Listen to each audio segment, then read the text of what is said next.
Bueno, mi nombre es Francisco Arturo Rivero, estudiante de la Escuela de Ingeniería Eléctrica y cursante de la materia de línea de transmisión modalidad SAIA. En esta oportunidad vamos a hablar un poco de la transmisión en HVAC y HVAD.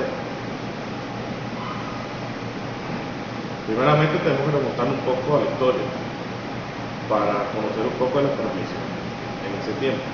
El transporte de energía eléctrica comenzó hace más de 130 años, ante la creciente demanda que experimentó la energía eléctrica, por los avances introducidos especialmente con la aparición de la bombilla de cristal masiva o bombilla eléctrica, como comúnmente la llamamos, en 1879 gracias a Thomas Edison.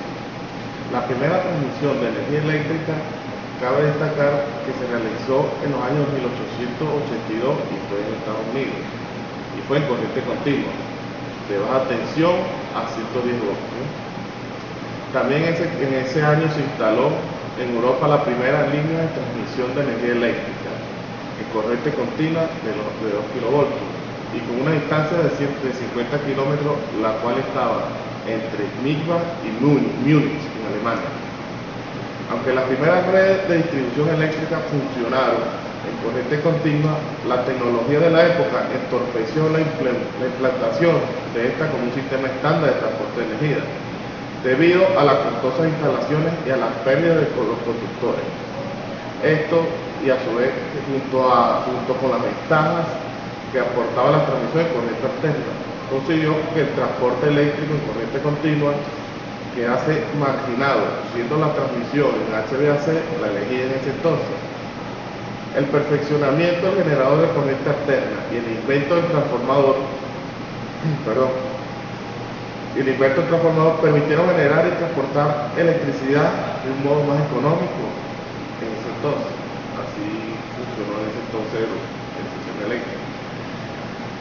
Luego se conoció que la transmisión en HVAC se extendió globalmente, generando energía cada vez más lejos de los puntos de consumo e instalando largos tendidos aéreos con tensiones cada vez mayores. Pero con el aumento de la distancia en las líneas HVAC aparece el problema de la energía reactiva, que oscilaba entre la capacitancia y la inductancia de los sistemas. Es aquí cuando se empieza a plantear de nuevo el transporte de energía HVDC, que continuó desarrollándose de forma paralela como posible sistema de transmisión de energía eléctrica, al no perder capacidad de transporte a largo recorrido. Quiere decir que en este momento de la historia fue donde chocaron estos tipos de transmisiones y se dieron cuenta que el sistema en HVDC era más confiable a la hora de transmitir el sistema de larga distancia, comparado con el HVAC, que funcionaba muy bien, pero en muy poca distancia. Luego se pudo conocer que el principal inconveniente para la transmisión en HVDC hasta el momento había sido la incapacidad de disponer de un sistema convertidor de CA a CC y viceversa, fiable y económico para ese entonces. Hasta el momento la distribución en corriente continua se había desarrollado utilizando la tecnología existente en la época, como en el diodo, el triodo, el tubo de vacío, desarrollándose todos ellos a principios del siglo XX. Después se inició el desarrollo de las válvulas de arco de mercurio, también llamadas válvulas de vapor de mercurio, para los procesos de transmisión y distribución de energía eléctrica, para las altas tensiones y potencias, que ofreció durante mucho tiempo la línea prometedora, desarrollándose válvulas de hasta 1000 voltios, por el que consideramos padre de la HVDC, el ingeniero eléctrico sueco Dr. Uno Lang. Partiendo de esta base, había llegado el momento de hacer la prueba de funcionamiento. ¿En qué aspectos fueron pioneros países como Suecia, Alemania? Este último, Alemania, se confirmó el primer contrato con Mercedes y fue en la época de 1941 para la construcción de un enlace HVDC de 60 megavoltios. Se trataba, el primer contrato comercial fue en 1941 y fue para la construcción de un enlace en HVDC de 60 megavatios.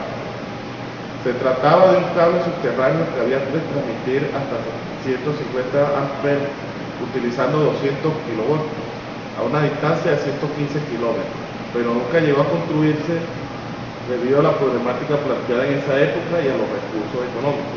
El siguiente caso se da en 1950, cuando la Unión Soviética construyó el enlace experimental de 150 kilómetros entre Moscú y Kasiria, en una tensión de 200 kilovoltios. Las pruebas efectuadas durante este año por la compañía eléctrica sueca, comúnmente llamada en ese entonces Svenska Kraftwerk, y el incremento de las necesidades energéticas llevaron a la construcción del primer enlace mundial de carácter comercial para la transmisión HVDC, que se construyó en la isla de Jutland, entre el mar Báltico. Aquí entre la reseña histórica podemos concluir que el padre en la transmisión de corriente HVDC, como ya lo dijimos antes, fue el doctor Gunnar Lang, que fue el pionero en la transmisión. Teniendo un poco claro la reseña histórica de cómo se creó y cómo evolucionó los sistemas de transmisión en HVDC y HVAC, vamos a hablar un poco sobre la comparación tecnológica de estos dos sistemas de distribución. Se puede decir que la corriente alterna ha sido la principal tecnología para las redes eléctricas. La ventaja principal es la posibilidad de utilizar transformadores para elevar o reducir el nivel de tensión, facilitando una transmisión más económica y más accesible. Asimismo, la tecnología de corriente alterna es muy flexible, debido a que cuando se conecta a diferentes puntos para formar una red eléctrica, está aumentando la fiabilidad y la robustez de la red. En el transporte de energía eléctrica, en corriente alterna se desarrollaron para aliviar algunas limitaciones técnicas, los llamados FAC,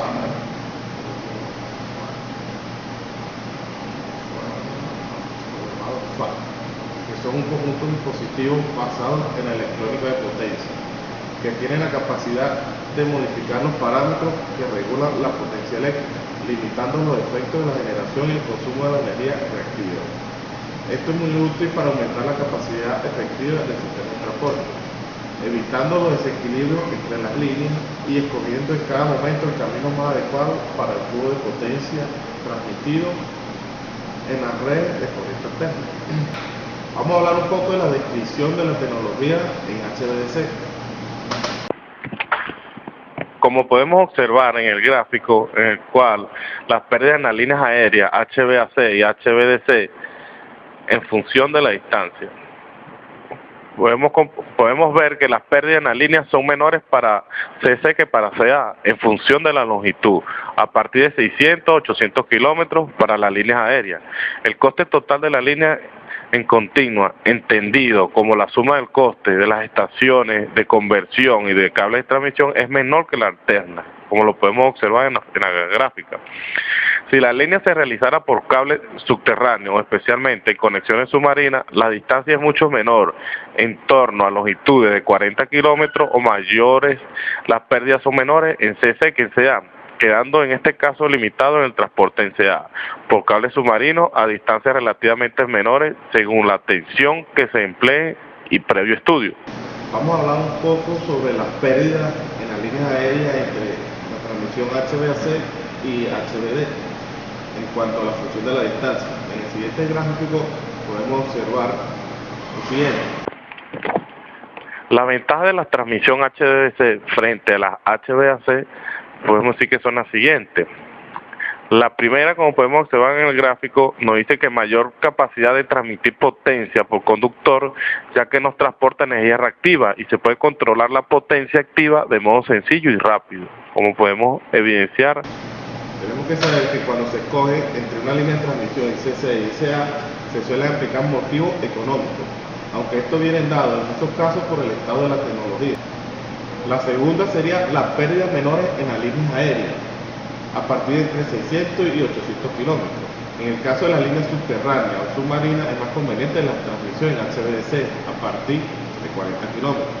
Con esto hemos concluido un poco de la explicación de estas líneas de transmisión en tanto en HVDC y HVAC, dejando como claro que para un sistema de larga distancia es muy conveniente utilizar HVDC, ya como lo hemos mencionado. Posteriormente va la transformación entre los dos tipos de transmisión y poder salir a la alimentación urbana.